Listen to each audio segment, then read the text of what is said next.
નમસ્કાર મિત્રો આજે તારીખ 20 ફેબ્રુઆરી 2025 છે। ત્યારે આજની વિડીયોમાં વાત થશે આજે તારીખ 20 ફેબ્રુઆરીથી લઈને 5 માર્ચ સુધી ગુજરાતમાં કેવું રહેશે હવામાન, શું આવનારા દિવસોમાં વરસાદની શક્યતા છે, શું છે વરસાદની પરિસ્થિતિ, વાદળછાયું વાતાવરણ, ઠંડી, ગરમી અને ભેજનું પ્રમાણ કેટલું રહેવાનું છે, સાથે સાથે પવનની આગાહી પણ તમને આ વિડીયોમાં આપી દઈશું। મિત્રો શરૂઆત કરીએ તો ઉત્તર ભારતથી।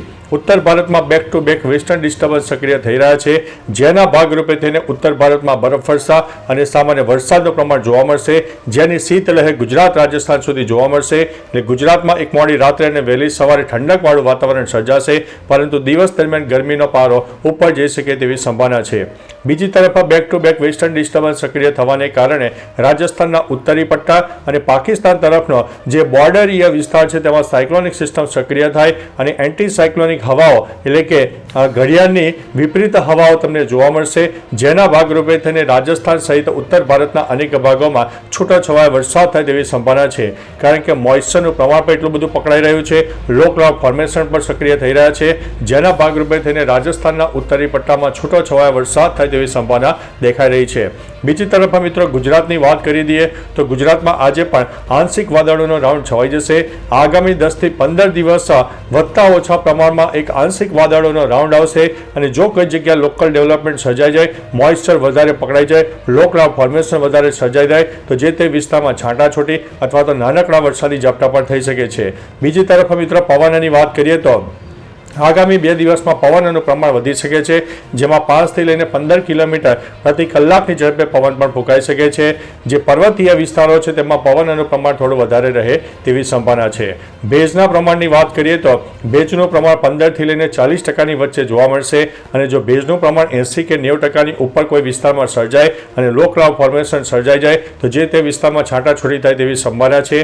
બાકી મિત્રો કોઈ પર્ટિક્યુલર વિસ્તારમાં જોરદાર વરસાદ થાય તેવી સંભાવના હાલ દેખાઈ રહી નથી, પરંતુ અત્યારે જ્યારે સાયક્લોનિક સિસ્ટમ સક્રિય થયું છે તેની અસર ગુજરાત અને રાજસ્થાનને જોવા મળી રહી છે, જેના ભાગરૂપે થઈને આગામી 10 દિવસ હજુ પણ ગુજરાતમાં વધતા ઓછા પ્રમાણમાં વરસાદી માહોલ આપણને જોવા મળશે।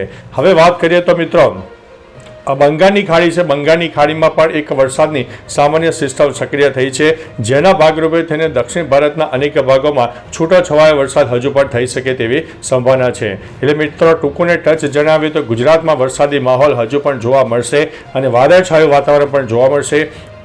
ઉપરાંત મિત્રો પ્રદૂષણની પણ વાત કરી દઈએ તો ગુજરાતમાં પ્રદૂષણનું જે લેવલ છે એ વધારે જોવા મળશે, જેમાં 90 થી લઈને 130 એર ક્વોલિટી ઇન્ડેક્સ રહે તેવી સંભાવના છે, એટલે હવા ઝેરી બને, પ્રદૂષિત બને તેવી પણ શક્યતા છે। હવે મિત્રો આવનારા ઉનાળાની પણ વાત કરી દઈએ તો ગુજરાતમાં મહત્તમ તાપમાન 44 થી 46 ડિગ્રીની આસપાસ રહી જાય તેવી સંભાવના છે, અને આ વખતે કહી શકાય કે જોરદાર ગરમી પડવાની છે, જે અસહ્ય ગરમી આપણને કહી શકાય કે તે પડવાની છે। બીજી તરફ મિત્રો ગુજરાતમાં હવે જ્યારે 2 વ્હીલર્સ ઉપર હેલ્મેટ ધીમે ધીમે ફરજિયાત બનાવવામાં આવી રહ્યું છે, ત્યારે મિત્રો ગરમીની સિઝનમાં જે હેલ્મેટ પહેરવાથી અંદર બફારો થશે, બહારનું ટેમ્પરેચર પણ હાઈ હશે, એટલે જે લોકોને બીપીની તકલીફ છે, ગભરામણ થતી હોય, ચક્કર આવવા હોય તેવી બધી વ્યક્તિઓને આ હેલ્મેટને કારણે મિત્રો મુશ્કેલી વધી શકે છે, એટલે થોડું સાવચેત રહેજો, એલર્ટ રહેજો। બાકી મિત્રો જે ઠંડો કહી શકાય કે સમયગાળો છે, સવારનો સમયગાળો છે, મોડી સાંજનો સમયગાળો છે, તે દરમિયાન તમે બહાર નીકળજો, બપોર દરમિયાન થોડું બહાર નીકળવાનું ટાળજો, જેથી જે લોકોને આવી બધી તકલીફો છે તે આ તકલીફોથી થોડા દૂર રહી શકે છે। બાકી મિત્રો તમારા વિસ્તારમાં વાદળછાયું વાતાવરણ કેમનું છે, ગરમીનું પ્રમાણ કેવું છે, ઠંડી હોય, ધુમ્મસ હોય, ઝાકળ વર્ષા હોય, તમામ પ્રકારની માહિતી નીચે કમેન્ટમાં વિસ્તારો સાથે આપજો, જેથી અન્ય મિત્રો પણ જાણી શકે। તો ચાલો મિત્રો ફરીથી હવામાનનું નવું બુલેટિન લઈને મળતા રહીશું, ત્યાં સુધી અમને રજા આપશો। નમસ્તે।